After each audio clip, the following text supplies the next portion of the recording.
श्री स्वामी समर्थ श्री गणेशाय नमः। मित्रांनो, हरितालिका व्रत हे सौभाग्य देणार आहे। चांगला नवरा मिळावा, वैवाहिक जीवन आनंदी राहावं म्हणून हे व्रत केलं जातं। परंतु केवळ कुमारिका आणि विवाहितांनीच हे व्रत करावं असं नाही। स्त्रियांसाठी हरितालिकेच्या व्रताचं मोठं महत्त्व आहे।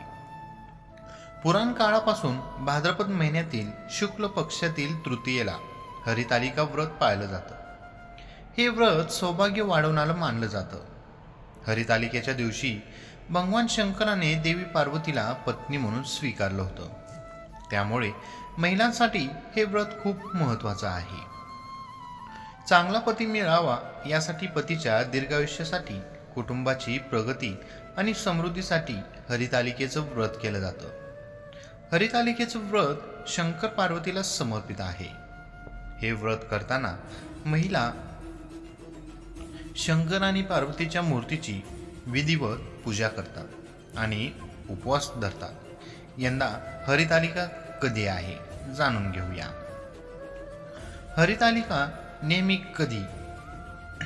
पंचांगानुसार हरितालिका भाद्रपद शुक्ल तृतीया तिथीत साजरी केली जाते।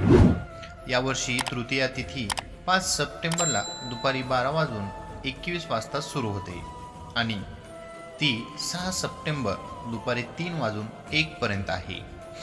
उदय तिथीनुसार हरितालिका 6 सप्टेंबरला साजरी केली जाणार आहे। हरितालिका 2024 अशुभ वेळ। अशुभ वेळी हरितालिका पूजा करू नका। या दिवशी विशेषतः राहू काळात पूजा करू नये।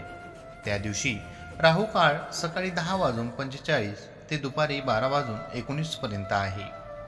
हरितालिका व्रत कुमारिका, विवाहित स्त्रिया यांच्यासोबत विधवा स्त्रियाही करतात। हरितालिकेच्या दिवशी विवाहित महिला आपल्या पतीच्या दीर्घायुष्यासाठी अन्न आणि पाण्याशिवाय उपवास करतात। तर चांगला पती मिळावा यासाठी अविवाहित मुली हे व्रत करतात। असं मानलं जातं की शंकर पार्वतीच्या कृपेने अविवाहित मुलींना योग्य वर मिळतो। अविवाहित मुली चांगला वर मिळावा म्हणून या दिवशी उपवास करतात।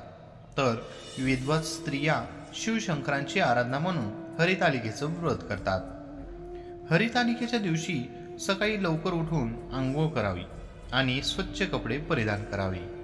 या दिवशी गणपती आणि शंकर पार्वतीची पूजा करावी।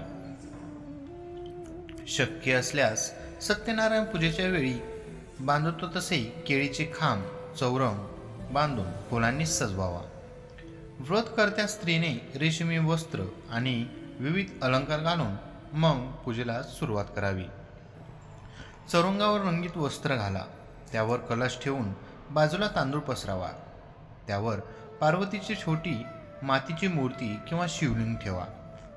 गणपती बाप्पांचा फोटो ठेवून बाप्पांची पूजा देखील करावी।